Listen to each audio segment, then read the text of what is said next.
All right. Mr. Chair. I think it's 6 p.m. We'll call to order the meeting of the July 10th Forest Lake Airport Commission.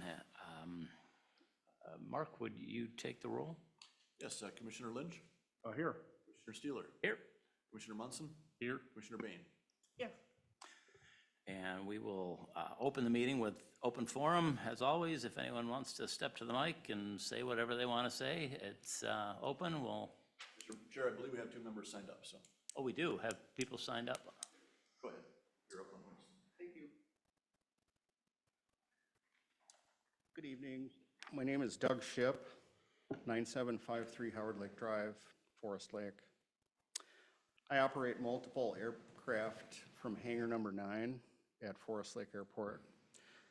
And my concern tonight that I bring is involving groundskeeping, grounds maintenance at our airport. There's tall grass between the taxiway and the runway, sufficient that it can hide wildlife. And it's actually becoming an attractant. I know it's difficult to maintain that area due to rainfall and how wet it gets down there. I walked the whole distance this afternoon. In fact, I saw the city had a crew out on Alpha 2 today, and I'm not sure what their purpose was, if they were assessing that area to see if it was too wet to get into and maintain or not. I wasn't able to catch them and talk to them about it, but I walked it after they had left, and the whole way I used these shoes and I never got wet. I never got muddy. The whole place, in my opinion, is able to be mowed. And I think just a simple recurring maintenance on it, it doesn't have to be weekly. It could be 3 times a summer, perhaps, just to keep it short enough so deer are not encouraged to bed in there. I counted 12 deer beds as I zigzagged through the whole area. And the only area that I found was too wet to get a mower on, in my opinion, was the last 12 feet to the southeast near Alpha 2. There's a culvert there, and there's a little bit of water pooled. The deer aren't going to bed down there anyway, and it's only about 12 feet. I feel a whole lot safer having a 12-foot patch of 6-foot tall weeds than not knowing when they're going to dart out. And it's not so much for me, it's for the deer. When they get startled, it's anybody's guess which way they're going to run. And if they can see me, they're less likely to run out in front of a operating airplane. And some of the stuff we fly has 100-mile-an-hour approach speeds, and that would be a bad day. Running into a large animal like that in a pit special. And I just think it's kind of a liability that could be very easily managed without too much effort involved. And we can work around rainfall. And right now, I would have no issues taking my zero turn out into that area, and those get stuck really easy. But I know I would not get stuck out there because I walked the whole thing today. And the drainage tiles that I did discover, I stepped on 2 of them as I was going through there. Neither one of them had standing water in the pipe. I could see a foot down into them, and there wasn't anything in them for water. And so that is working. That system is working well as it was designed to do. But can get the grass maintained, I think it would be a whole lot safer for everybody. Thank you. Thank you. My mic's really loud. Is that just me being close to it? Or? I think so, yeah, I think you're. So Mark, I assume you took some notes there, maybe let Dave Adams know. And I did, Mr. Chair, yes. Thank you. We have number 2 on our list. Name's Richard Eilenfeld. I'm at 9021 167th Lane over in Columbus. I fly out of Forest Lake, plane stored over there. Just reiterating him, I don't know how many of you are flying lately. I know some of you are working on planes and all that, but I just suggest to go out and do a good ground walk. I know that new holding pond or, there's brush. It's not grass. I would assume it's supposed to be grass around that. Well, it's not grass, it's brush. And I think the brush won't let the grass grow because it's so tall now. I was out there cutting grass with my lawnmower, which is a old Ford tractor. I had grass yay far over the hood. And the creatures you seen jumping out of there. Just a safety thing. I know a couple years ago, I came in, the grass was tall between the runway and the main taxiway. Everything looked good. I came in, a flock of geese came out of there. They were above me and below me. How I didn't hit one, I have no idea. And at 40 feet off the ground, I don't have a whole lot of options. So if something could be done, like you said, maybe 3 times a year or something. So I guess that's my safety concern is the wildlife. And if you ever go out there in the evening, it's a nice place to go for walks. A lot of coyotes, a lot of deer. You'll see everything out there. And it's constantly right around the runway in that area. So, okay, thank you. Thank you. I've got one housekeeping meeting. I was asked by the EAA chapter president that they got movie night at the airport Saturday. So they're going to show Top Gun July 12th, starting at dusk. And he made the comment that he did come to a city, airport commission meeting, I think last summer, and made mention there's 2 events, the airport fly-in, and then this movie night. And he told me something else that I thought was pretty fascinating, is he said he had 11,000 followers that said that thumbs up on it. I don't think we're getting 11,000 people out there, but said he had confirmation for 200 plus that we're gonna show up, so. They're gonna have popcorn, they're gonna have some bending type. So I guess if you're interested for free movie or a $10 donation, he just wanted me, I'll let you guys know that. Saturday night. I'm sorry, the EA chapter covered everything. We got porta potties out there. We did all the grass cutting for the car parking and all that, so the city didn't have it. Good point. That's on Saturday, is that? Saturday, yep, at dusk. Anyone else with the open forum? No, we will close the open forum and we will move on to agenda number 4, approval of some meeting minutes. We'll kind of go through one at a time. First being the Airport Commission meeting minutes from October 2nd of 2024. We must have tabled that because there weren't enough people here, or I don't remember, but that's probably why. So do we have, are there any changes or additions to the meeting minutes of October 2nd that any? Mr. Chair, I did read the minutes. I believe they're correct as written. Therefore, I'll make a move to accept them as written. Have a motion. For Is there a October second? 2nd. Second. We have a second from Curtis. I think it's a non-debatable motion. Everybody in favor of passing the meeting minutes from October 2nd, say aye. Aye. Aye. Any opposed? Any abstentions? I didn't hear, was you? I said aye. You did, okay, I didn't hear you. All right, so the meeting minutes from October 2nd have been approved. The Airport Commission special meeting of March 5th, 2025. Motion to approve. Have a motion to approve, is there a second? I'll second. Have a second. All in favor of approving the minutes from March 5th, say aye. Aye. I'll abstain because I wasn't at that We meeting. have one abstention. Those are approved. The next are the Rules and Regulations Steering Committee meeting minutes of July 11th. And I had one noted change. So when I went to this meeting, I was the understanding it was a steering committee meeting only. But it was actually open to the public. Yeah, all meetings are open to the public. Any meeting. Oh, they are? Any public body, Okay. yep, is always open to the. I didn't know how that worked because I thought it was, okay. So that was my only question on that. If the airport commission people came to that meeting, would it be considered a quorum? Yes, and we typically have a generic note that any commission or committee meetings, there may be a quorum of any other committee or commission or city council.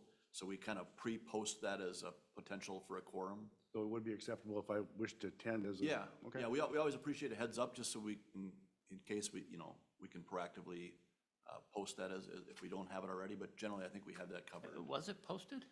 It was, it was certainly posted as a public meeting. Whether or not it was posted as a quorum of the airport commission, I don't know, but we didn't end up having a quorum of. No, airport I know we commission there, didn't. folks there, so- People had asked afterwards Yeah, where it was posted, and I didn't know. Yeah, it's generally posted like any other meeting, so. Okay.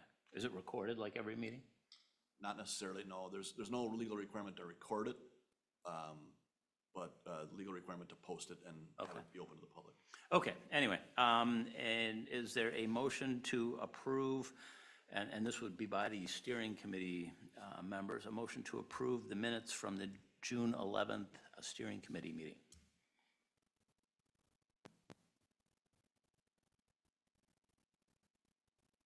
Mr. Chair, you know, I think you, I suppose, raise a good point.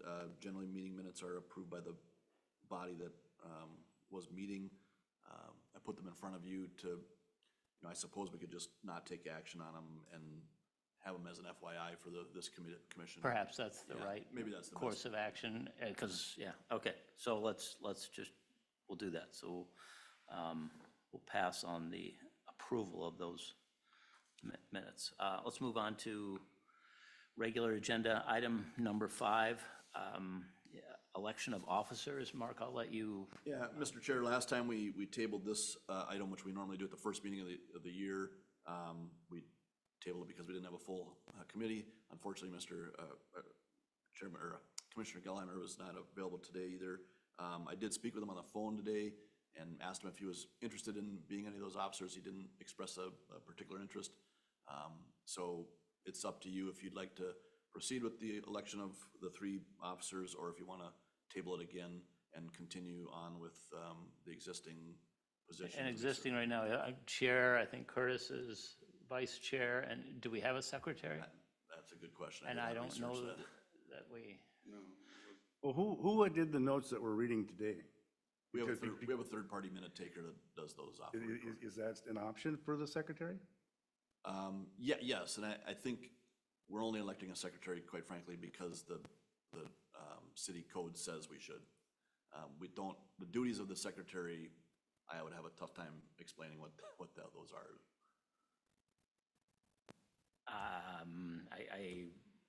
my feeling would be, this is a very quick item, but I think Joe should be here.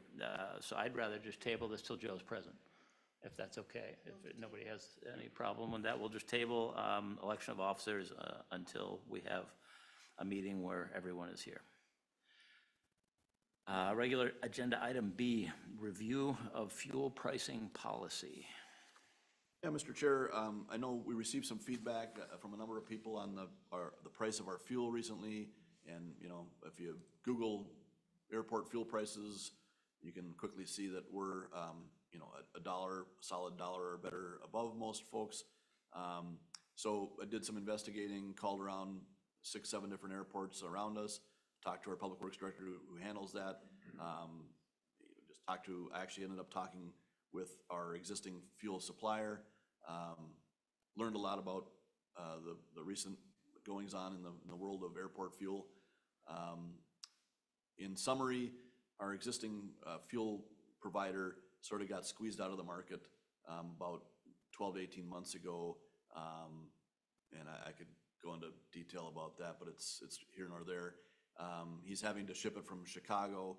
The cost of that is adding the $1 plus a gallon that we're paying more than a lot of folks around us who have since found an alternative source. And so, you know, even our current supplier acknowledged that he would love to supply us with cheaper fuel, but he just can't. The market, the way the market works, he can't do that. And so it's staff's recommendation that we would move forward with going with a different supplier, the one that I think Princeton and Rush City are both using. I think it's in the memo there. It talks about Talks about World Fuel, yeah. And so they're apparently getting it on rail car up to somewhere, St. Paul or somewhere, and reducing that, you know, shipping cost. And so we are confident we can at least lower our price by $1 or so. There was some question around whether or not the price difference is because we're marking it up more than other folks. I think as you can see from my memo, we're not the lowest markup, but we're not the highest, and we're, I think Oh, I think we're the highest price by far. Sure, but the markup that we provide, depending on what your base price is, because we Yeah, but operate on a it's- percentage, our markup is probably a bit higher than others right now. But if we lower it by $1 or $1.50, our markup will be in line with the top people. We could certainly consider lowering the markup as well, but again, I think we're gonna be right in the ballpark of most other places if we just simply get a different supplier. I think we need to be in the ballpark of a lot of our fuel sales is not from people at Forest Lake. It's people at Anoka. Anoka has always charged a ton. And you've got a few hundred planes over there, and when they're coming home, they stop at Princeton, they stop at Forest Lake, they stop at Osceola or New Richmond. But nobody's gonna stop at Forest Lake when we're $2.50 higher than everybody else. So, I mean, when we look at those past numbers, that's just something to keep in mind, yes. And I don't know if you've talked to Dan on them, because I know Dan had to work with times where he paid more for fuel, and maybe they've got to take a lower margin because they got to price competitively. The tanks go down, then they fill them up at the lower price, and then you make a higher profit at I don't know that the airport commission needs to get into the minutia of that kind of price. We never did with Dan, and he made $5 to $10 grand a year profit in fuel sales. So I don't, my feeling is, And even last year, when I believe we were still probably higher, we did end up making, I don't know, $8,000 to $10,000. So, not gonna go into economics, about yeah, whether or not you no, wanna I be understand. Walmart and do low volume or high volume, low price, or if you want to be high price, low volume. I think we always got to be competitive. I think it's nice to be competitive, let's put it that way, and I think that it's a good service to our people here, and it's a good attraction for other folks to come and see our airport, and so I think it's wise. So again, staff's recommendation is to find a different supplier, stick with our current markup scenario, and see how things go, and see if we can't get a competitive price.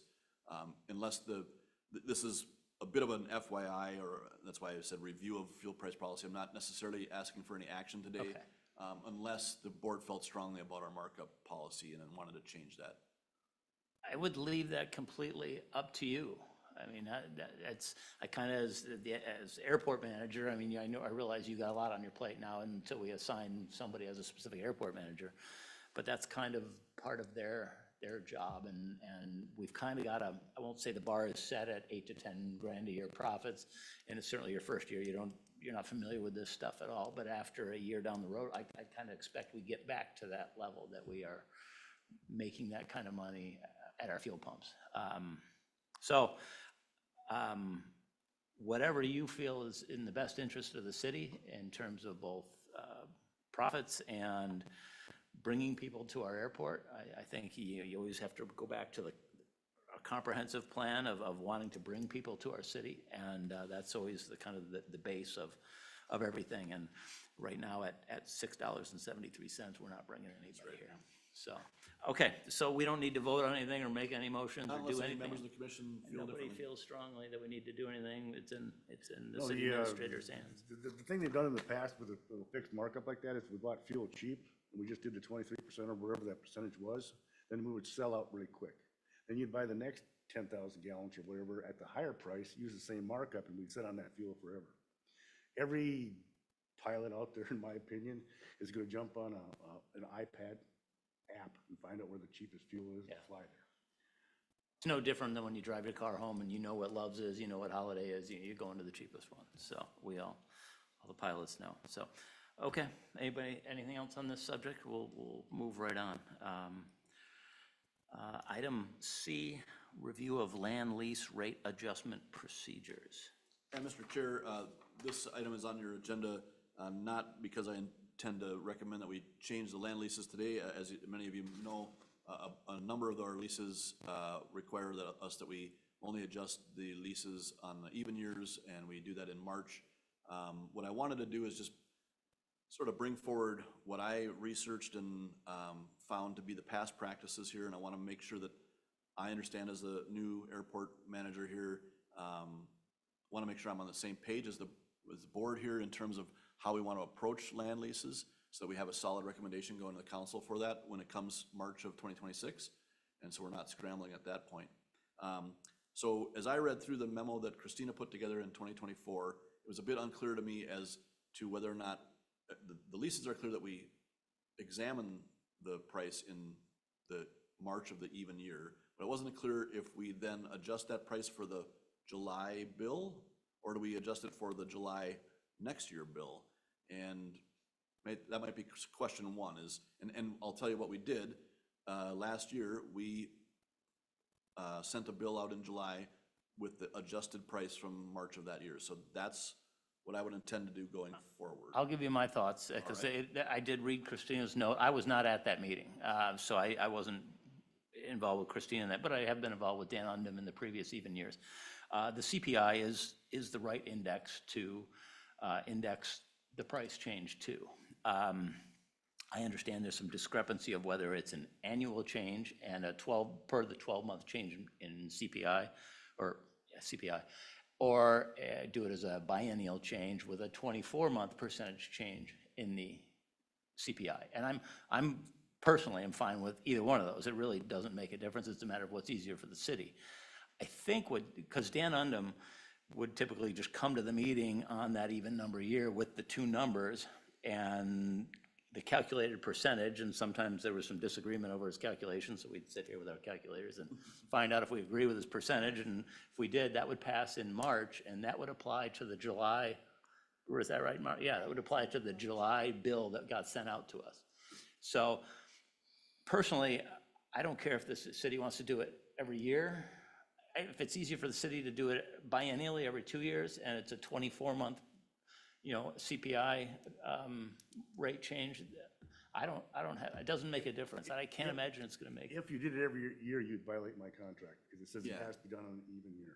And that's what, that My was my, suggestion would be the even year, decide what it's gonna be, that even year, the odd year, then the next year, you look at it again. I would agree with you, sir.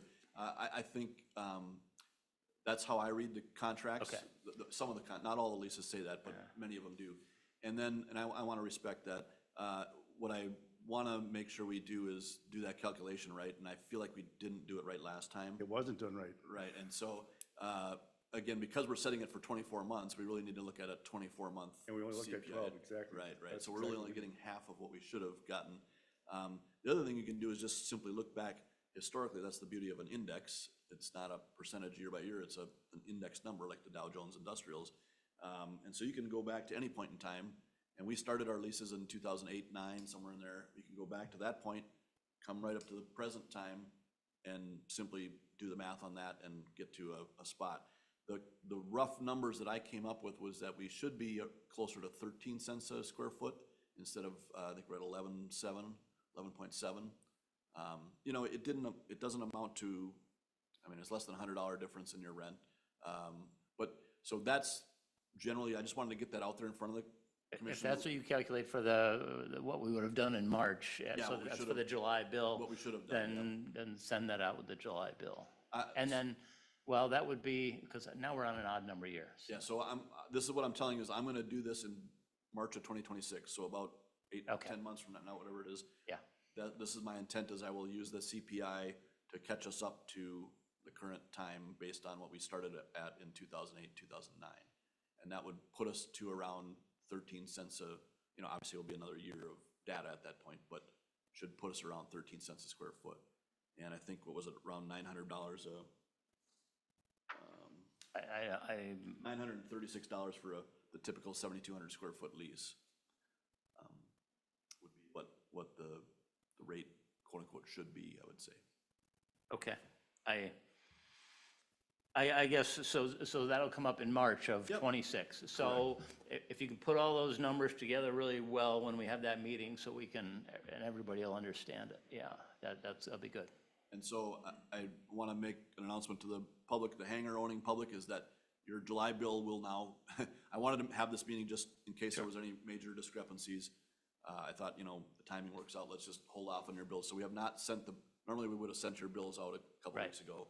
I thought, let's just hold off. So tomorrow, we'll get the bills rolling out for this July, and it will still be what we decided last year, because that's the second year of a 2-year Right. deal, so. And something to think about with that, because I know we are required to have the city of Forest Lake as like listed on our insurance. And typically I don't know who to send that to. I usually email somebody and say, can I scan it and email? I don't know if you guys send out an envelope with that bill and we can just put that in with it, or if you give us an email as to who to send our proof of insurance to. We'll It would make be sure to- put some kind of note on there. That so sounds like a great idea. everybody knows where. The language in my lease says it's got to be paid on July 1st or before, so am I in violation of my lease right now? I mean, I'm aware of. Technically, yes. I'm aware of that issue, and we have had some hangar owners call and ask, and I appreciate that phone call, but yeah, of course, we're not going to hold anyone that hasn't been invoiced to account for that. So. Thank you. Okay, so we don't need to make any motions to that effect on anything there, so we'll just move on to the engineers' reports. Silas? Thank you, Commissioner Steeler. Appreciate the opportunity to present to the commission here. First on the list is the bids for the runway and taxiway 300-foot extension. So as everyone here is aware, the current runway length, 1331, is 2,700 feet long. As we went through the master plan study, we identified, a future extension of 300 feet to get out to 3,000 feet. And that's pretty much going to be the extent of any runway extension at Forest Lake, just due to some constraints, with Highway 61 and Fenway Boulevard to the north. So we've been having conversations with MnDOT about that project since January of last year. They agreed it was a good project to move forward because they saw the need for Forest Lake to achieve an extension of the runway, just considering the number of aircraft based here and the number of operations. So we opened bids on the project on June 18th, and there were two bid schedules for the project. There's a base bid, which is for the runway 300-foot extension, and then a bid alternate for the associated taxiway A 300-foot extension to continue serving as a full parallel. And that was done at the request of MnDOT, just to keep, since they have to fund each project separately, we need to keep kind of costs for them separate as well, just in the event that, they run out of funding for the entire amount of the project. So the low bidder for the project was Forest Lake Contracting, with a total bid amount of $987,000. So pretty favorable bids here received. The engineer's estimate that you can see there was 1.175 million. So total project cost, including construction, engineering, and then coordination with Xcel Energy, if they do decide to lower kind of their power poles off the runway 31 end, we're looking at a total project cost of $1,297,010. So I'll pause there if anyone has questions about the bids before I talk about funding with MnDOT.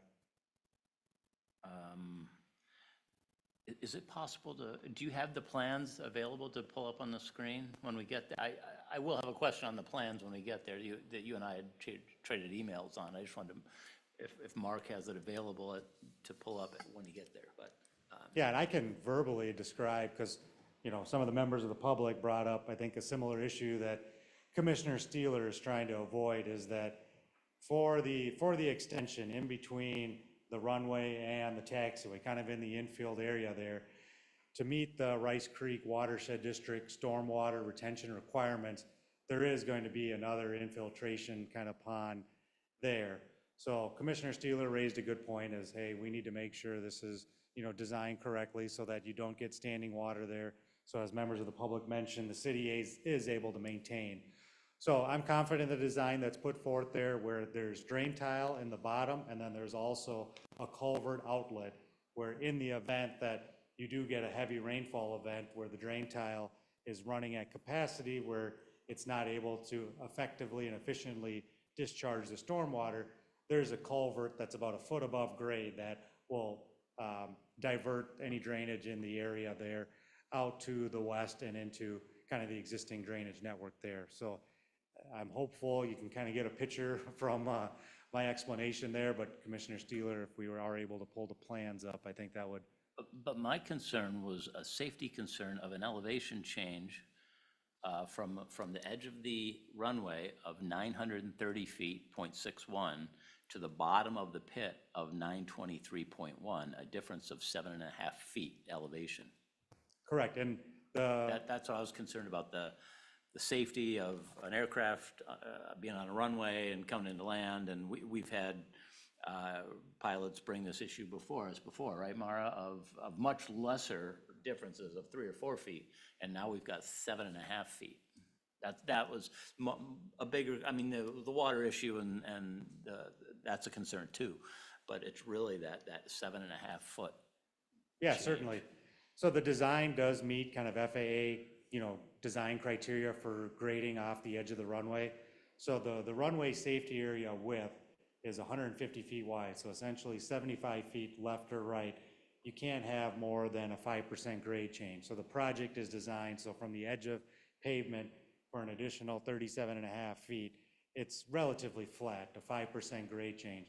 Thereafter, what the design says is you could go up to a 25% slope, but for this particular project, you know, we wanted to maximize it at 20%. So it's a balancing game because so much volume of stormwater needs to be retained, and then we also want to minimize the slope as much as possible. So it is about a 6-to-1 slope, you know, from the runway safety area down to the bottom of the infiltration basin, as Commissioner Steeler has identified.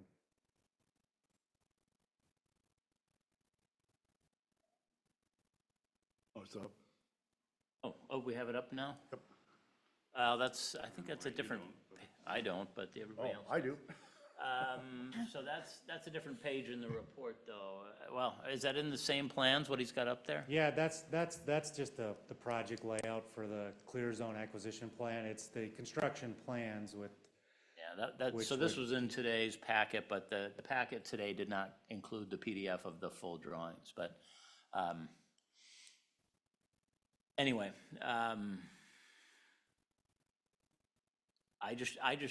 my concern is the city having to address concerns down the road. And I was hoping to head that off. I know there's ways that could be filled in with some kind of a culvert system in there to make, so there's no slope there, very little slope there. It costs money, I'm sure. But there's alternative ways of designing that interior area.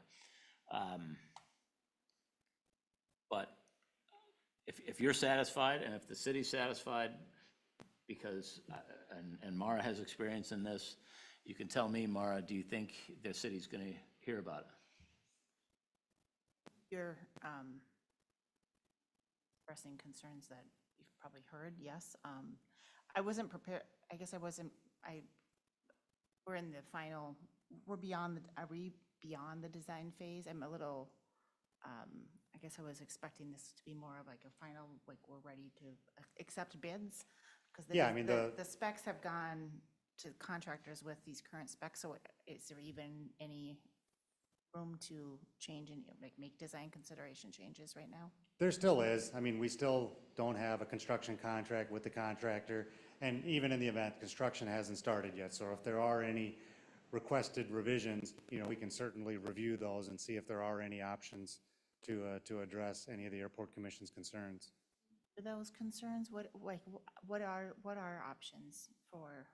So during the design phase, kind of knowing, you know, with the history that, you know, myself and Bolton and Mank have here, knowing some of the concerns that came about with when the runway and taxiway were paved, you know, we did explore multiple options of where else could we put in a infiltration basin.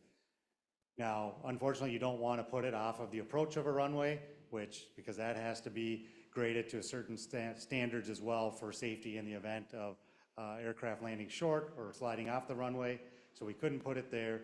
Further to the east, there is another infiltration basin that's being constructed, kind of essentially over the one that was constructed for the taxiway connector project, and that's getting expanded to accommodate the stormwater drainage. Further to the west of the runway is a wetland, so there's not capacity there to install another infiltration basin. So unfortunately, just with the land constraints and the wetlands around the site, there isn't anywhere else to put in an infiltration basin that can meet the watershed district stormwater retention requirements. But does it have to be a pit of a basin? Can it be, you know, a concrete structure? And underneath it drains into, so essentially the ground is level, but the water still filtrates down into the culvert system, whatever you have down below. In other words, you don't have a pit. It does the same thing, but it's just flat on top. Yeah, certainly, I understand. It's just the cost constraint It's a then. cost To con- constraint. To construct something like that would be significantly more than what the amount of funding that was available for the project. So the design that's put forth has some backup measures, like I mentioned, the culvert that's about 1.5 feet, I think it's like 18 inches above the basin grade, so that if the basin does fill up with stormwater, there is a secondary outlet.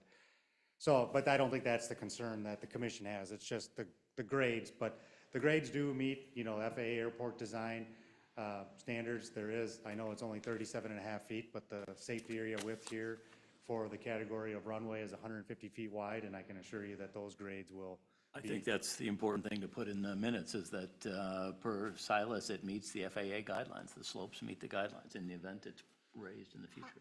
How different is the slope for this proposed phase from what is current? Is it drastically different and more severe, or is it more of this will look, function, operate with similar slopes of what's there currently? So on the northern half of the existing runway, kind of from taxiway connector Alpha 2, that is a flat bottom infiltration basin for about 2,000 feet. So after you get past the 150-foot wide runway safety area, that basin goes down at a 4-to-1, and then it's a flat bottom. But it's, probably about a 2-foot drop, I think, in that regard. This one's a little steeper than that. So we're going to 6 to For 1? the elevation, correct. No, like elevation-wise, it goes down. I can't remember the exact number of footage from when you get to the edge of the shoulder down, but the slope. It's not steeper, it's just It's- deeper. Yes, deeper, correct. Thank you, Administrator Stotts. We just get a visual of, I'm sorry, I'm looking you sent me this plan at some point, Silas? Yeah, I did. He would have sent it probably to me in an email and copied you on it Yeah, I as well, apologize, if I you don't happen to have find- my, Back on June 4th, maybe, around about that time, if, so the impact of being deeper but not steeper is what? well, to me, looking at it, it was steeper. I mean, the airplanes are tricycles, a lot of them. I mean, not the most stable if you're on an uneven surface, and the center of gravity is auto to the nose. So you get off on a surface and it's not hard for it to flip. That's the concern. But like I say, if the slopes meet FAA guidelines, then the city's got nothing to be concerned about. So within the runway safety area, beyond the edge of pavement, you can't have steeper than a 5% slope. Once you get beyond the runway safety area, the maximum allowed is 25%, a 4-to-1. So this one is shallower than that. 4 feet out, you can only go down 1 foot. Correct.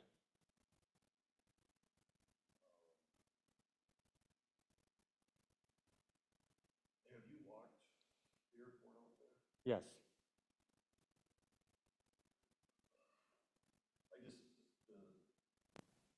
They look steep. No, understand, and a 4-to-1 is a steep slope, no doubt about it, but again, there's probably 6-7 years ago, Bolton and Mank was asked to review the previous consulting firm's design, and again, that design did meet FAA design criteria. It did, correct, yes. Okay, I don't need to cover any more on the subject. I think it's in the minutes properly. The city administrator has heard it. If it is brought to his attention by someone at a later time, you know what we're talking about. Right. So, yeah, I'll let you go on. So- Yeah, And certainly. on this topic, though, just back to the whole point is to meet the water retention requirements, right? Correct. Or the water treatment requirements, and the challenge is the location options available to do so, Correct. right? Okay. Any other questions kind of about just the project before I kind of get into funding? All right, so after we open bids, so we have not brought anything back to council yet because we wanted to discuss it with Airport Commission and MnDOT. So we've submitted grant requests for state fiscal '26. So the state fiscal year starts July 1 and runs through June 30th. So they're currently operating in a state fiscal year '26. Last week, city administrator received an email from MnDOT that they're a little bit delayed in announcing their funding, the projects that would receive funding in their state fiscal '26. So right now, we're still waiting to determine, if MnDOT has funding for both the runway and the taxiway extension project. The other thing that's changed is that, I apologize for the error in the memo, but MnDOT also lowered their funding participation rate for state fiscal '26 when they released their funding memo in May. So last year and previous years, MnDOT was funding projects at a 95% share. They've unfortunately lowered that to 90% for this year.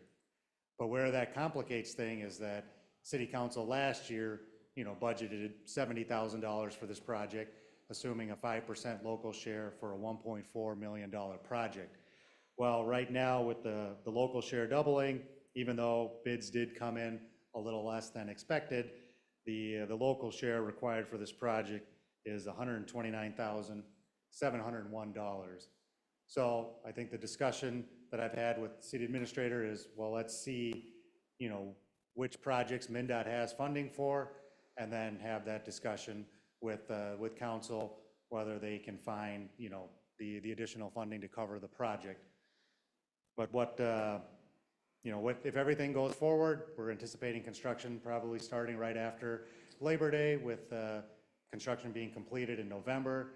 But the project also allows the contractor the option to complete the project in 2026, because the specifications say they need to complete construction in the same year which they start. So if there's any concern about the contractor not completing work in '25, they'll do it in '26. And Mr. Chair, if I could just add a little bit of context to the budgetary issues here.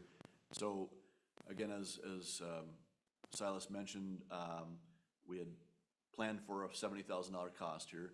So we got good news and bad news. Good news, the bids came in lower.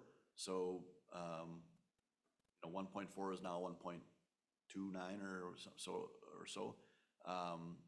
But bad news is 5% went to 10%. So net of those two, good news, bad news, is that instead of 70,000, we need 129,000.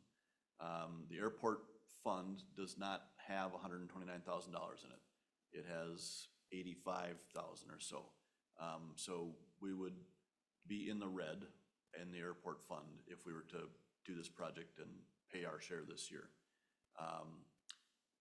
That being said, that the council has the authority and if they have the will to take that fund into the red, it's part of a larger pool of money, right? So what I would ask this board tonight to do would be to consider whether or not you would recommend to the city council that we move forward with the project or not, based on the availability of funds and weighing all the things in terms of the good bids we've received and the timing of this project and the importance of this project and all that kind of stuff, and give the council your honest and best opinion on whether or not this is prudent at this time. I think, Silas can talk to it a little bit more, but the MnDOT funding, I don't want to say it's always there, but as you can see, it sometimes fluctuates. There's nothing stopping them from tomorrow saying funding will go back to 95%. There's nothing stopping them from saying it'll go down to 80%. We've been at both of those spots historically, right, before. Correct. Historically, funding was 80% state, 20% local. Yep, and then for the last few years, it's been at 95. So there is no hard, fast rule to say, it's a bit of a dice roll here. So that's the decision we have to make as a board, and give a recommendation to the council for them to make the ultimate decision. What I would ask is, whatever motion you make tonight, understand that it's contingent on MnDOT funding the project through their. Understand. Mara, you had something? Is it unusual that when MnDOT makes these adjustments, that it's done so immediately and without consideration for projects already in flight or projects that are already contemplated in progress? This just seems like a very abrupt change.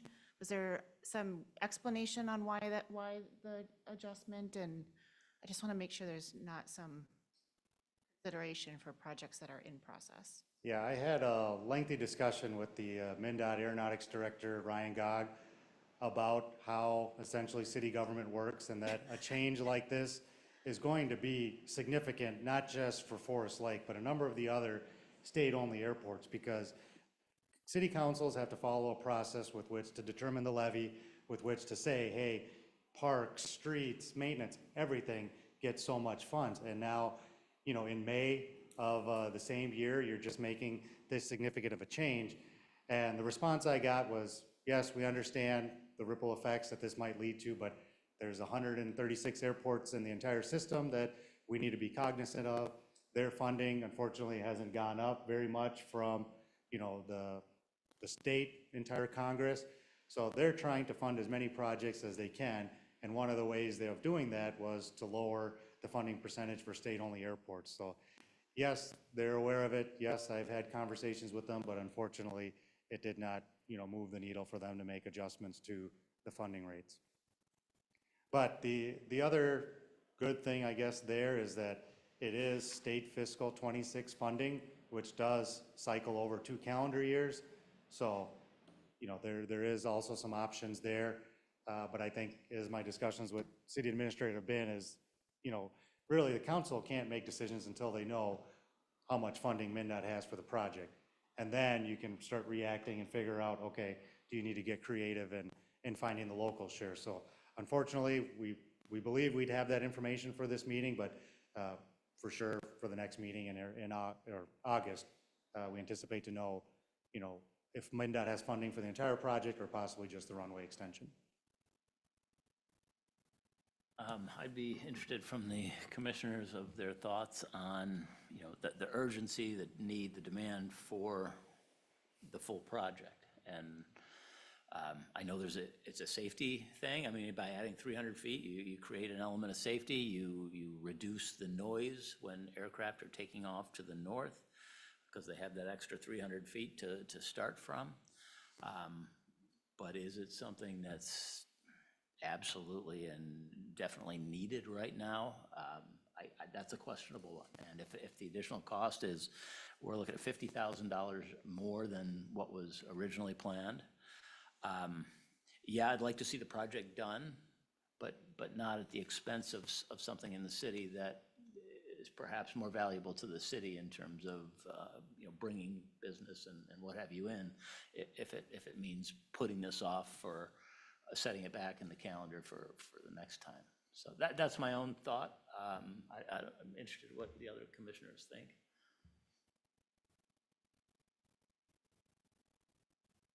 I'll start with maybe a question.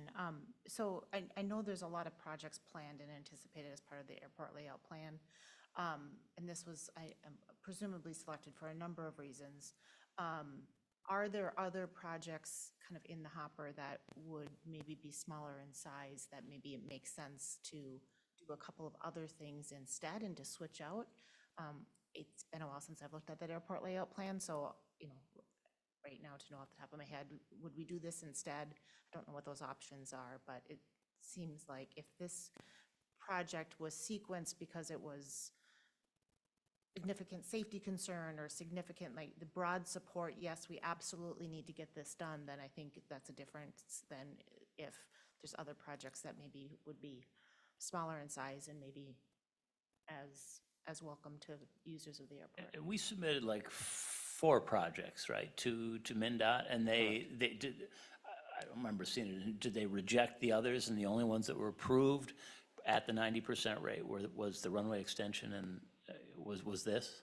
So this, the reason this project was actually on the CIP for a later year, I think it was like 2028, and then at a January kind of capital improvement plan meeting in 2024 with MnDOT, where there was, you know, discussion about the CIP and which projects that MnDOT also felt was a priority. And so they understood the need for extending the taxi lane Bravo and taxiway connector Alpha 3 because all the hangar lots were occupied. So they agreed to prioritize that project in state fiscal year 24. So that project was completed, and then MnDOT, you know, in discussion with, you know, the airport commission said, okay, MinDOT felt the extension of the runway should be a priority project, and they felt confident that they could provide funding for it, for safety, the enhancements and safety to the airport, the amount of aircraft that travel in and out of here, the amount of aircraft that are based here. They wanted the runway extended to 3,000 feet and said prioritize that project. So there was a state fiscal 2025 grant for design for both projects, and then following up in 26 for construction.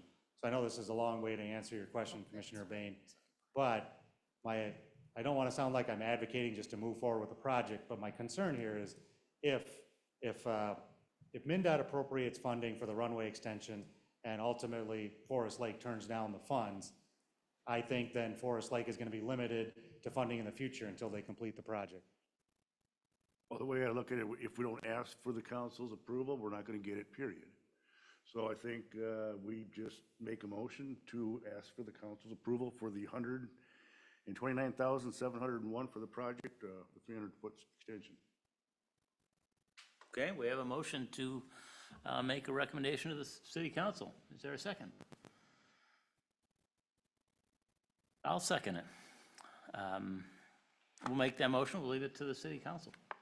Maybe Mara, you have a, I have a clarifying question, or maybe a item Clarifying, of sure. discussion. So that motion, is the anticipated effect of that motion and that funding that city council funds and brings back, makes a one-time infusion into the airport fund, and that is it a loan, or is it a one-time infusion that, airport, fund does not, Well, the anticipation maybe is I not can to ask bring this. back? If you have 30 hangars out, they're going to pay their lease in July this month. Isn't that going to increase the airport funds? So when I said the airport fund doesn't have this money, what I meant by that is that if we come in on budget, our projected balance at the end of the year would be in the red. So including all revenues and expenses. And I want to, next month, next meeting, I certainly intend to bring a little bit better picture of your financial state. But no, the short answer to your question, Commissioner Lynch, is that no, the cash flow is not the problem. It's the annual budget and the long-range projection of that budget that is the issue. So the budget actually isn't dynamic. It doesn't change every day. It's pretty much fixed. It's annually fixed. Okay. My concern on recommending to proceed and vote for the motion is really just the long-term impact on the airport fund. And so having some understanding from, what council's intent is, and I can fully appreciate everyone's wrapping their head around this impact.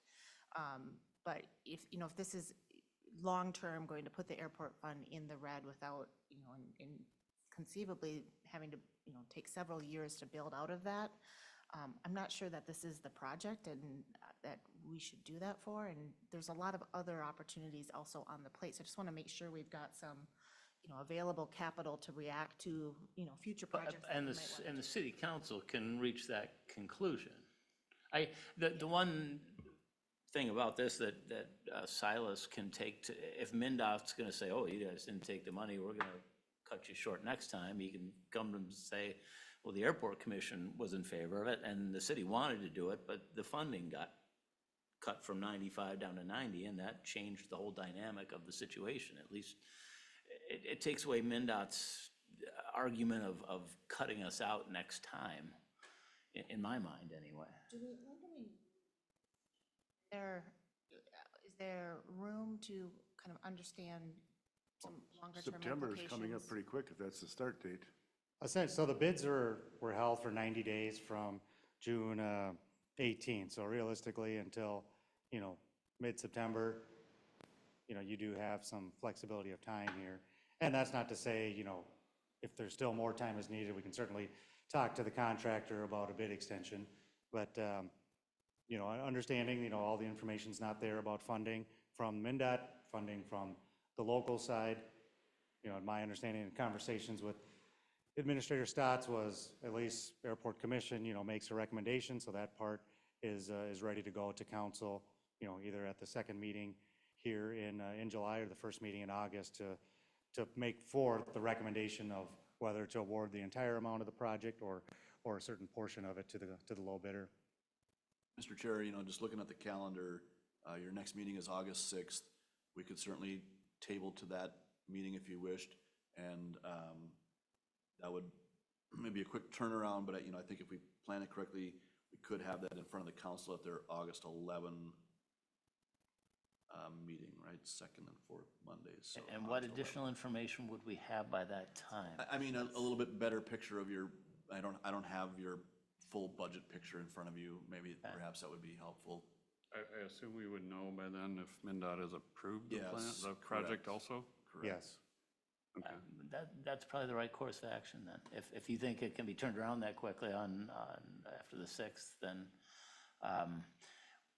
when you are, well, we can talk about budget stuff, but airport budgets fluctuate year to year. So I hope you're looking at like a 5-year like window, because we have certain years where we have like a seal coat and whatever, that's a big expense. And then we have other years where we don't have that. And so I know when Dan Undem and I, this goes back years, we were projecting out and you could see the balance going up, and then we get hit the big costs and it goes down and then it goes back up. So as long as you're looking at it in the big picture and including all the numbers, let's take the motion to recommend off the table, if that's all right. I can remove my motion to do it. Are you willing to remove the motion? Is that the correct way to do it? Yeah, I mean, if you'd like theoretically, we've got a to. motion, we've got a second. Do we have to vote on it, or can we just make it go away? I think the chair could take the motion off the table if the motioner agreed to that. You agree to that? We'll take the motion off the table. Sounds good. It's taken off. And make a motion to table it, correct, till the August 6th meeting. Is that the date? Okay. I'll second the table. We have a second. All in favor of tabling the motion till, or tabling the subject till August 6th? Say aye. Aye. Aye. No one's opposed or abstaining. Okay, so we've tabled that to the 6th, and we'll have hopefully all we need to make a better decision at that time. Certainly. I guess one other point I'd like to bring up. I mean, I know the state's portion has gone from 95 down to 90 for this year, but if we decide to push this project out further, there's nothing stopping them from going lower than 90 in the future, correct? Absolutely correct. So, I mean, we could be looking at even a higher number if we wanted to do this project in the future. And I'm not trying to be argumentative, but you could have the same chance that it goes back to 95 and you lost out too, right? So Yeah, but I it is a think bit of a, From past practices, hasn't it been at 80 more than it's been at like above 90% or? Yeah, I mean, there was a calculus in going up to 95% because, if you're a federally funded airport, in the state of Minnesota, you get 90% funding historically from the FAA, and then MnDOT is contributing half the local share. So just so Anoka County is getting projects funded at 95%, so MnDOT wanted to be equitable to the state-only airports like Forest Lake, and they raised it to 95%, and Forest Lake has capitalized on that. There's been some significant, capital projects that have been done here that I don't believe could have been funded without that additional 5%. And that's what makes this unfortunate that they made the change in May because, council last year didn't get the opportunity to budget for the appropriate amount, so. But to Commissioner Munson's, yeah, I mean, come May next year, it could remain 90%, it could go down. The only way I could see it going up is if the state legislature increases the appropriation to MnDOT, Office of Aeronautics, but that historically, their amount of funding has typically been around 4.5 million, and that's for the entire aeronautics department. So that's capital projects, that's staff, equipment, maintenance, and operations agreement, the whole works. I have to believe other cities are going to be kind of in the same bind we are, that they budgeted for the 95% and now they're at 90, and now they're weighing the same things. And so with those, whatever those dollars they have, if other cities, decide, okay, we can't do our project, does MnDOT have that bucket of money and then they get more in the following year? And is it a likelihood, you probably don't know this, maybe I'm just hypothetically, likelihood that it would go to 95% because now they've got all these funds that weren't spent in the previous year? So the amount of funding they get has to be spent within the same fiscal year. So there's typically about 3.5 million, and it fluctuates like a couple $100,000 each way. All that money needs to get spent or under grant in a state fiscal 2026. So what that would mean, to Commissioner Steeler's point, is that if there's certain projects that didn't score high enough to get funded, if ultimately a couple communities, now if Forest Lake elects to turn back the funds, that's going to be a significant amount of funding back into the program. MnDOT will just go down the list and go to the next airport and say, okay, Granite Falls or, North Home or, Big Fork, okay, you had a project that didn't score high enough, now it did because, our amount of funding gets that low. So they'll just go to the next airport and say, okay, your project now has funding, do you want to take the funds or not? And if they say no, they'll go to the next one. I mean, there's a significant amount of projects. And once the list is public on the MnDOT website, I'll make sure it gets shared with the commission and City Administrator Stotts. But you can see that they'll just go down the list until they exhaust the funds that are available. So the chance for them, or the opportunity to change the participation rate back up to 95 is not going to happen. Okay. Okay, well, it's good to know. Will there be some city council discussion? It'd be in advance of our next meeting, it'd be helpful to just have some indication from council on what their kind of appetite is and preference, if there's, movement or ability for projects to be juggled within this, helpful to understand kind of council's appetite, as we're all going to have to turn around on a decision fairly quickly. They put that on their July work session. Helpful. I'll let you continue with your, Yeah, any other questions kind of about the runway and taxiway extension or funding? All right, so the clear zone acquisition plan, you can kind of see the layout in your packet. Essentially what that is just requesting an exemption from MnDOT for their policy for airport sponsors to own the entirety of the clear zone and fee. So the clear zone is a trapezoidal shape off the end of each runway, with which it's a safety requirement where MnDOT desires airports to own that entire, area in fee, but ultimately they understand it's not feasible for every airport due to, land constraints. Forest Lake does own quite a bit of the clear zone. Forest Lake owns the entirety of the clear zone off the 3-1 end. It's off the 1-3 end where Fenway Avenue cuts right through it. So what this project did was just formally request an exemption from MnDOT for the policy. And the reason why Forest Lake wanted to request an exemption is because your future projects now essentially score 15 points higher. Without an approved exemption, you're losing, 10 points. With an exemption, you get plus 5 points, so it's a 15-point swing.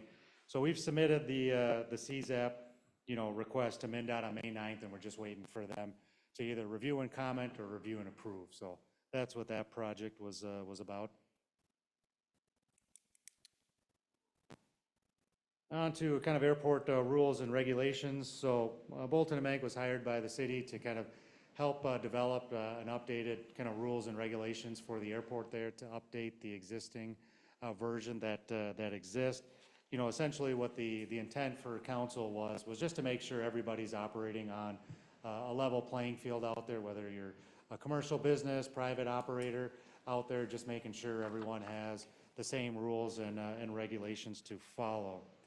So a steering committee, was developed consisting of 2 airport commission members, Commissioner Steeler, Commissioner Gallmeyer, 2 city council members, Mayor Roberts and Councilor Miller, and then city staff as well, City Administrator Stotts, City Administrator Johnson. So we did have our first steering committee meeting on June 11th, just to review the first draft. So kind of included in your packet is the updated, draft rules and regulations based on kind of feedback received, during the meeting and then before and after from airport steering committee members.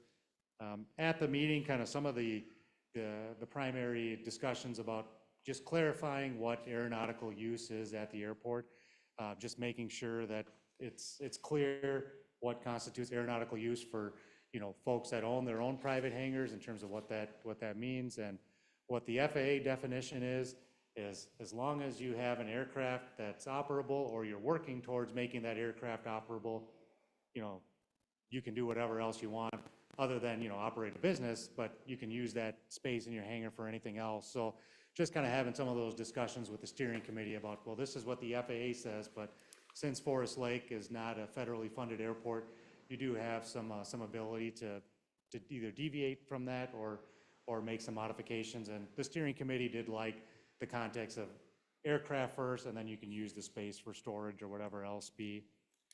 Just some clarification in terms of what would constitute a commercial operator at the airport versus just a private hangar operator. Historically, some of the aircraft that have direct access to parallel taxiway Alpha have been considered commercial. So just making sure that the rules and regulations are consistent throughout to identify, the difference between a commercial and a private operator. And then there were some areas where there's conflicting language in different sections throughout the rules and regulations that, the steering committee members did catch. So we went through and started clearing those up to make sure there's nothing in conflict there. Something else that's still ongoing is just reviewing existing lease agreements to make sure there's nothing that's going to be in the rules and regulation that conflicts any of the lease agreements that currently exist with hangar owners out there. So there's, I won't go through every page of the rules and regulations, but if anyone has reviewed them or does decide to review them here later this month, I'd be happy to take any feedback or comments. Either email me directly or email your comments to City Administrator Stotts, and we can facilitate. Can I those mention comments. a couple things? Yeah, since I just certainly. went through? Number one, when you issue a new revision, can you put a revision date or something on the cover? Because when I got this in the minutes, there's no way I would have known that this was updated until I happened to be going through it and, oh, this is different than I looked at before. So there is a track change comments that I'm planning to send to the steering committee. Okay. And that was a comment from Administrator Stotts, as he made the same comment. Same He's like, comment, well, what okay. changed actually, right? So, Well, yeah, it'd be nice if we had the red lines and all that too. correct. but, So we have that, okay. but since the Airport Commission, I'm not sure if they've seen even the first draft. It would be a little confusing to kind of see all the commented changes. So, but I can certainly send that over to Administrator Stotts for distribution, the track change version. A couple other just little items that I'd like you to think about. The word operator, sometimes it's referred to as commercial operator and sometimes just operator. If the word operator is, I think you should either have a commercial operator and private operator. And that would clarify, there'd be no conflict or misunderstanding there then. So that was one note I have. I don't have a lot of notes. If you don't mind, I'll go through them, but let me know if you need to catch up. Under the definitions of aircraft owner, I know with aircraft, fractional ownership is not uncommon. I don't know if that needs to be mentioned in here or how should be, I guess it should be addressed somewhere in there under aircraft owner. And that's a pretty simple change. It's I just think owner so, or a I think so. fractional owner of one. Under number 4 lease agreement, this kind of gets into construction requirements, and under C, it says buildings shall be built setback property line according to city building codes. I know the current hangars are not necessarily, some of them are closer because then they went to a 2-hour fire rating or something. I don't know, I don't know if we want to state it differently, but it's something to think about. Are you aware of that, Mark? I think when I gave you a tour of the airport, I said, I have a 10-foot setback to my property line, but the guy next door has 5. And because it's less than 20 feet now, we had to use, I had to pay for a 2-hour fire rating on that side wall. So it's just one of those things that I don't know that we want to force it to go to a full 20-foot setback. Something to think about. Kind of a minor issue. On number 3C, under that, hangar doors may be either sliding or bifold. You realize that a third of the hangar doors at that airport are neither sliding nor Hydraulic. bifold. You aware of that? Yep. Yeah, okay. I'll make that So change. something, and then frankly, that entire sentence could be eliminated and just say that a note to the effect that doors cannot interfere with other buildings. And frankly, that should be such a given that, and since all plans and specs go through the city anyway, I don't even know if it's even worth mentioning any of that. you might want to strike the whole thing. I think sliding should definitely be struck out. I don't think anyone there has a Nobody, sliding yeah, door. yeah, so anyway, that could be looked at I and think tweaked. Hangar E does. Does it? Okay. Well, Yes, that's the Hangar E old- has sliding Okay. doors, yeah. Around Hangar. Correction, thank you. On Roman numeral 6, the heading application, that just seems like a terrible heading. It doesn't tell me, is it application for business operation? That's what I think it is. I think it's, but it just seemed like, because it seemed like it was directed toward the business stuff, business operators, or commercial operations. So maybe it should be application for commercial operation, or I just thought the heading, again, minor point. And then under Roman numeral 7, general aviation standards, this is where I saw the word, this is under B, financial responsibility, and it says the operator. And I think because of where it falls in this, it means the commercial operator. And then further under here, we get into that question of renting out hangar space again, which has not been answered, but it's really probably the last item hanging out there that really needs to. I don't think I have a whole lot more. There's a couple things that I kind of question whether it's actually needed in here, but that's minor. Like a variance, do we need variances out there? I don't know. The language is the through the fence. Does that need to be part of rules and regulations, the through the fence portion? I'm not sure that's necessary, but that's really all the comments, all the red lines I had in going through this version. So, Certainly, that's helpful, Yeah, okay. Commissioner Steeler. anybody else have any others? I don't know if you guys have even seen the first version, so The version I read this afternoon, I mean, it parallels a lot what's currently in my lease, so, I mean, there's a lot of duplicate language there, so. yeah, I noticed some things were corrected, like the construction references, just reference the building code. And that's the right way to do it. So, yeah, then there's no conflicts that way with other. Mr. Chair, if I may, one of the kind of the open questions here tonight is whether, I mean, I think it probably makes sense to have the steering committee meet at least one more time. Does the commission feel the same, or are we ready to bring this back for final approval, or? I don't know that it needs to meet again. I mean, Joe's not here tonight to comment to that effect. I mean, I was going through these. Going back to the big picture of all this, the difficulty, I mean, we have a commission of however many members. Being that I have a contract with the city, my concern in approving any of, setting a formal approval on this, does that imply that I'm in agreement with the city changing terms and conditions of my lease? So I don't know that I can give my approval to it when it comes to that time. That doesn't mean, Mara can't or whoever can't, but that's just gonna be something I have to struggle with on that. Yeah, and I think ultimately, the airport commission would be making a recommendation and the city council would be adopting these rules and regulations at any rate, right? So even if for some reason others felt the same way you did, Commissioner Steeler, in the motion failed, the council could still. It's up to the move council. forward, Right, so. Right. Obviously, we would hope that the airport commission Sure. could endorse these and Right. move forward with them, but. Yeah. So in going back to if we need another meeting, my opinion, I don't think we need another meeting, but maybe you want to reach out to Joe and ask him if he needs I another could meeting. certainly do that. I If he could certainly miss it. needs, yes.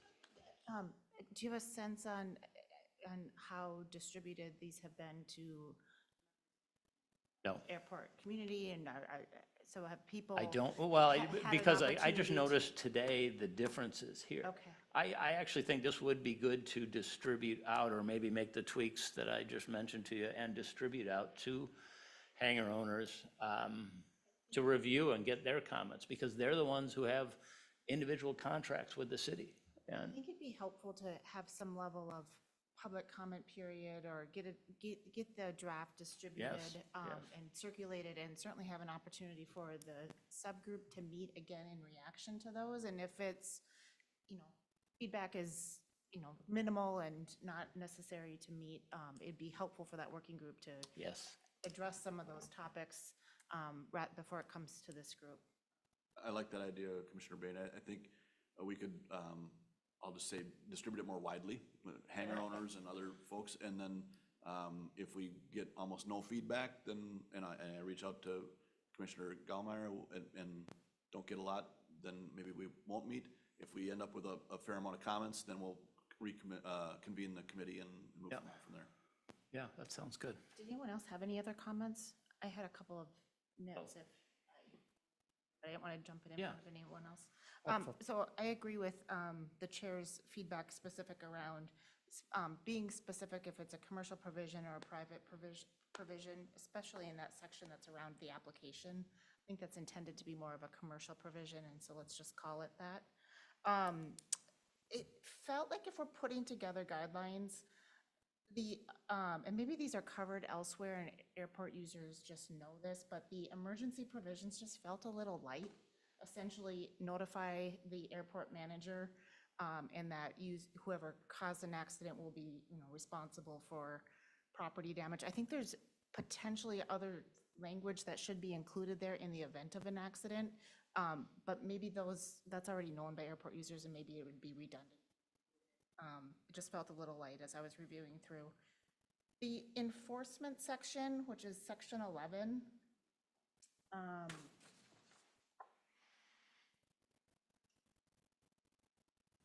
we talk about authority, we talk about changes to the rules and regulations, we talk about inspections.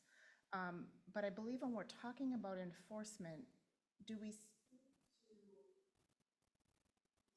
call it a misdemeanor? Is that the path for enforcement? I know when we have, when the city has implemented recent code provisions, we have implemented more of an administrative penalty process. I just feel like there should be a little bit more definition around what does enforcement look like? What's the process for enforcement? What is the appeal body? We do call out that, the ultimate arbitrator is the city council. But then what then? And so is it some sort of administrative fine or something? I just felt like it needed just a little bit more definition of what if, what does the city council have at their disposal as a means of enforcement? If we can just pause for a second, because in working with the city attorney Johnson, there was certain language that was removed, and I'll let Attorney Johnson speak more eloquently about it, but there are certain liability reasons why certain language was removed Understood. from that point of enforcement. Yeah, one of the things that still needs to sort of be thought through from the council's perspective is how they want to enact these. So these can be enacted as rules and regulations. Everybody's lease says that we have the right to enact rules and regulations. Everybody's lease also says that they will follow any future rules and regulations promulgated by the city or ordinances. So this could also become an ordinance, and so it would be codified. It doesn't mean that it would be a published ordinance. In some of our policies we reference as having the effect of an ordinance, but that doesn't mean that they're codified. So those are some choices that the council is going to have to work through in terms of how they want to pass these. And then in going to the question about enforcement, to your point, yes, if it's codified, it is eligible for all of the violations of city code, which would be an administrative citation, a criminal citation, abatement, any of those tools that we would use for any code violation. So obviously that's the largest packet of authority that the council could create, or they could do something less than that. So that I envision this enforcement section needing to evolve based on the direction that we get from council. And then I know one of the questions is, this concept of private hangars leasing space to other airplanes and airport lease, and whether that means you're automatically commercial or not. I would just advocate for us to take a kind of a recognize we're in a world of Airbnbs, and in many markets everything's for rent. that we would lean closer to allowing some level of rental activity without automatically jumping it into the commercial category. I don't know if we govern that based on square footage usage or number of aircraft, but it just seems reasonable. We have somebody right now docking their boat at our house, and are they paying us? No, but would somebody maybe make us stink? Maybe. You know, it just feels like we're in a very much a shared economy, and so let's recognize that and not just automatically jump that into the same classification of some of the other more heavier commercial uses that are contemplated by the guidelines. So that would just be my encouragement. Hope you didn't just get yourself in trouble there. I know, someone's gonna complain. They're not paying. It's a bummer. Anything else? Nope, that's it. Commissioner, any other commissioners' thoughts or comments?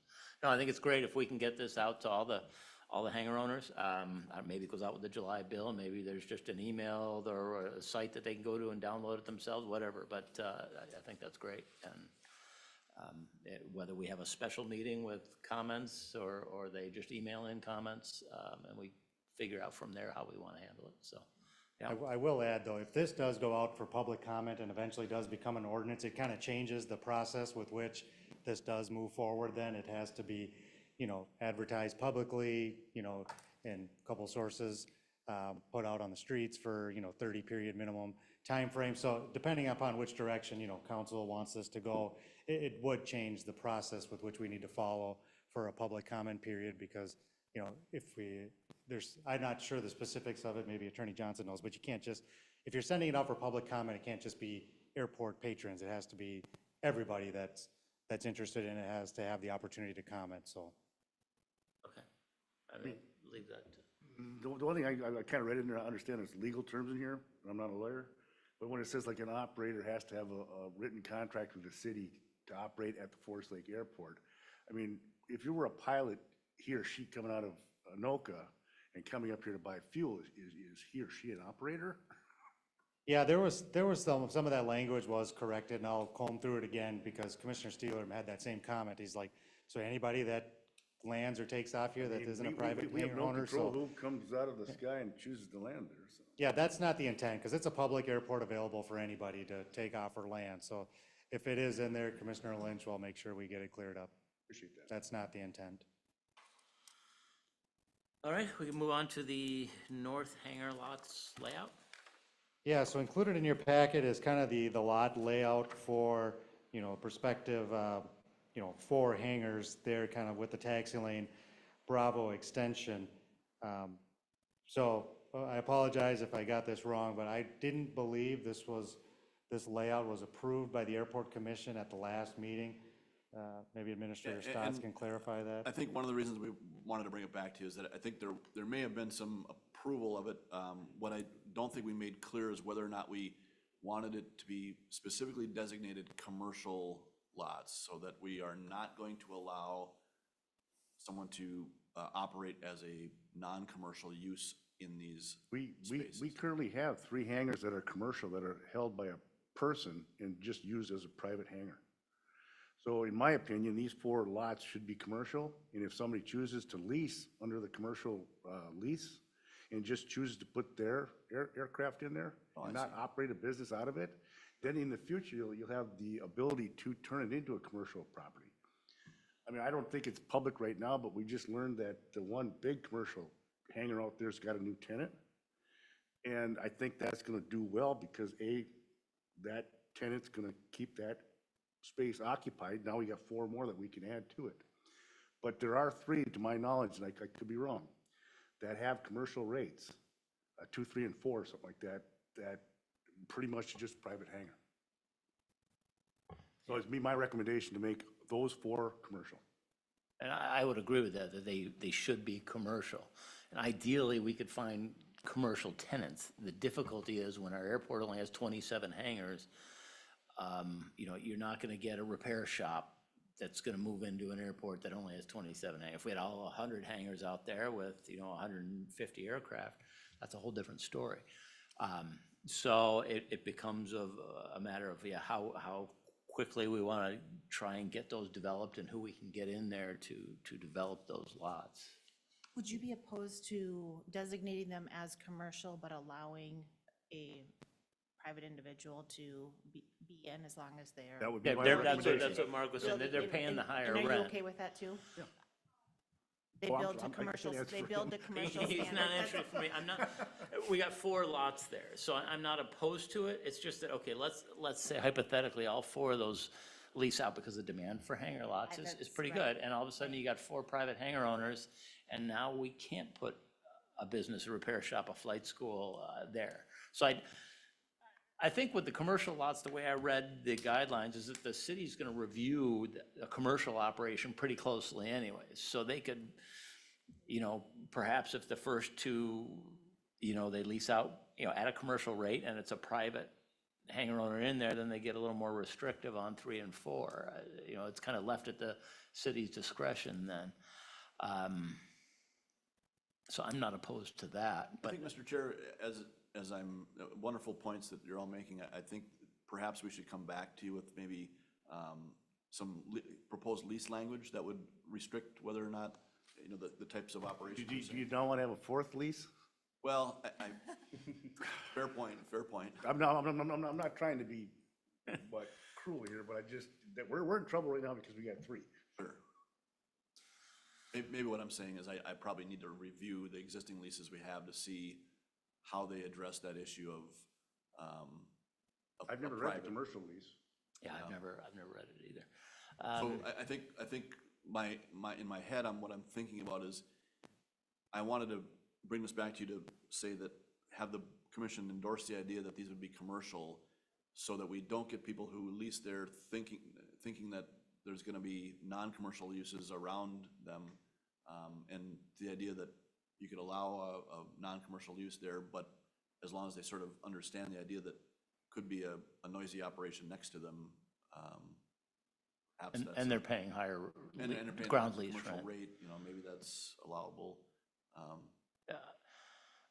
I'm not opposed to it because they all have to go through the city anyway to apply. So if, you know, if 3 of them fill up right away and it's just private people and they're paying the higher rent, then the city can hold back on the 4th or, yeah. I would just hate for it's a hard decision to make without knowing exactly what the commercial demand is. I know there's just such a demand for growth out there, and we need to build out that infrastructure, and there's all sorts of considerations on why growth is good. So I would hate to just hold off too long on commercial if there isn't, you know, a reasonable horizon where those 4 would fill up as commercial. So And I I'm just think- trying to thread that needle of. Not to belabor this issue here, but the other piece of this puzzle is that these are ones that face the taxiway, the main taxiway, I'll call it. And those, I think what we're trying to do is reserve spots that make sense for commercial users. to And they occupy. have access to the road behind without having to have customers, if they're coming in that way, drive on taxiways, which you absolutely want to avoid. Right, Yeah. employees and customer type stuff, yeah. At least employees are going to be familiar with an airport environment and but it's But the general ideally, public coming in. the parking and the access to those would be in the rear, right? Yeah.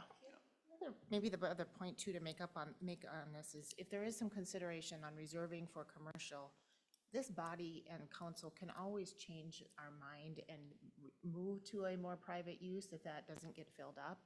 I think the reverse is harder to do, because if you don't have that designation, they are going to fill up with private. And so maybe it Okay, does maybe make we- sense to have that initial preference and know that we could reverse course if current operators and, you know, future projected operators just don't come through. I mean, the other comment I would make too is 60 by 60 is not a very big building for a commercial operation. You know, would you ever consider taking 2 lots and making it 120 by 120? Yeah, and we did discuss that. We've actually had some interest recently from operators who, you know, talked about taking up 2 lots. And so, just as a comment, we have had some interest in the commercial lots. I'm not gonna promise that we're gonna get all 4 sold here in the next year, but we have had some interest in those. And to your point, yeah, some are interested in fairly large operations. And then to that person, he or she that wants a private hangar, there are 4 empty spots out at the airport currently. They would love to have a building on. Yeah, and I think that's an issue I intend to bring back to this board is, So some of those empty lots, their leases talk about a time horizon to build a building. My lease said I had 2 years. I had to get a permit to the city within 1 year and build in 2. Right, and so, So, I and mean- I don't know that we've been actively enforcing that part of it, and so we may bring back to this board, a question about. Yeah, and that goes all the way back to, was the financial 2000 crisis? 2008 Yeah, crash. so, but yeah, it needs to be addressed, because there's 4 lots that should have hangers on them. But I have, okay, so what are you looking for us to I think recommend I've here got the today with feedback this? I need, Okay. to, move forward with something, in terms of making sure that that designation is carried forward, so. Yeah, okay, okay. Silas, we're on to capital improvement plan. Yes, so, this is just the updated draft, kind of with the real numbers here based on the bids for the runway and the taxiway extension project.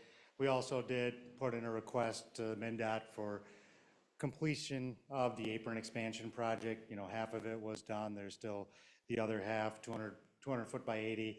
I think the likelihood of that getting funded might be a little lower considering the other capital request that Forest Lake is asking. So just wanted to kind of put this out there so you guys can kind of see what some of the future projects that have been discussed with the Airport Commission, are. I know there's been some discussion about expansion of the parking lot and access drive to accommodate these 4 additional lots that were developed.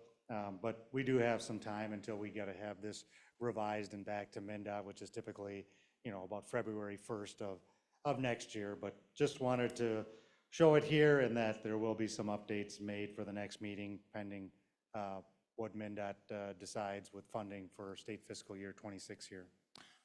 I see on here, maintenance equipment building construction. I don't remember seeing that before. Did I just miss it before, or what equipment are we going to be keeping out there? It was discussion with the Public Works staff about, since the airport has been successful in getting state funding to acquire equipment out there, just having a place on the airport to store equipment that's used to maintain the airport. So it's a project that's just shown on there in 2029, and obviously if there's not a need for it, we can, move No, it okay, that's back. okay. I just But hadn't seen it. it's just a project that's shown on there. Any other thoughts or comments on that? Looking at it? No? No? So no action needed right now, just wanted to share Yep. the latest draft version. But if there are any projects that come to mind or any change in priority here, we can certainly move anything. But it's going to be imperative to know which projects for state fiscal 26 got funded first. Yep. Any other kind of questions or comments that I could address for the commission? I'm good. I'm good. All right, thank you for the Silas. time. Thank you. On our agenda, it goes to discussion, and it says none. So, does that mean we are not discussing it? I have no specific comments for discussion. How about that? Okay, well, The one thing I would like to discuss though is this is my take on the 4 empty lots out there. One's right next to me. He's had that lot since 2008. And he pays, or I'm guessing he pays a lease on it every year. So he's got 10 years worth of lease. So I mean, if it's $700, he's got $7,000 tied up into that property. So he's not willing to get rid of it or move it but I still think that, I know he can afford to build. I know that the other empty lot that it was there, they can afford to build too. So, I mean, is there any language in the lease that you guys can say, if you don't get a building permit to me soon, I'm gonna have to do something? And I'm not trying to be mean, these are my friends. So, it's just, if there's such a demand for airport hangars, in the language in my lease that I had 2 years to build, 1 year to get a permit pulled, then I think it's a shame to let those lots sit empty. And it's also gonna help revenue too. yeah, it's not because- even not even just the shame, it's the loss of property tax revenue from the hangars. I mean, I know I pay like $1,300 a year by property tax, and half of that must come to the city at least. The 3 chunks go, the biggest chunk is the city of Forest Lake. I looked at my taxes, just paid them. The second is the school district, 831, Yep. and then Washington County. I think the water runoff district gets like $12. But who's benefiting from the lease or the property taxes out there? City number 1, school district number 2. So if you've got people in this area that's got kids in school, they would want to have those buildings built too. Yeah, I think, I only had an opportunity to quickly review one of the leases on the empty lots recently, and I intend to get to the other couple to make sure that the language is similar, but I do think we have some ability there to move that needle forward, so. I mean, maybe that person could work a deal with the prospective builder to kind of compensate himself for him or her for the money he's got into it already. And the only reason I say that is the way I got my lot was the guy built in Anoka. And then we were meeting someplace and he said, hey, I got a lot in Forest Lake. So we went to transfer the lease. He said, I'm not losing the 3 years of lease I already paid. So I paid him the $2,100 or whatever the hell it was, just to get the lot. Any other discussion? If not, we'll go to staff updates. We'll start with Amanda on the end. I have nothing. Nothing, Mayor and council liaison. I suppose. I just want to thank everyone for their, willing to serve, the great comments tonight, and just know that this has been a little bit contentious over the years, and I'm more than happy and appreciate the willingness to work through all these guidelines and move forward. We got a great opportunity in that airport, and it can only get better, so I appreciate your time and all your input. Thank you. City Administrator, anything? Nothing more. Mara, anything? Nothing from me. Kurt? Nothing else? I am good as well. Is there a motion to adjourn? I'll make a motion to adjourn. Second. Second, all in favor of adjournment, say aye. Aye. We are adjourned at 7:36. August 6th, 6 o'clock now, 6 o'clock, new meeting time, right? New So- meeting 6 time, o'clock. 6 o'clock. That actually works better. Did you say August 6th or pushing 6th? That's right, isn't it? I just, I think that's what you said before, but I didn't have my calendar open, so I don't know. You know what, you can take mine. how's your plane coming? No, I got my airworthiness certificate, which means I can take my fly. notes off the agenda, that's all. So I know, I'm I got hoping a by couple the notes end of, from your brother. well, I was hoping by the end of July here, but I've got some things to tighten up. And so maybe Onyx, I was having some difficulties with maybe Onyx stuff. I have joint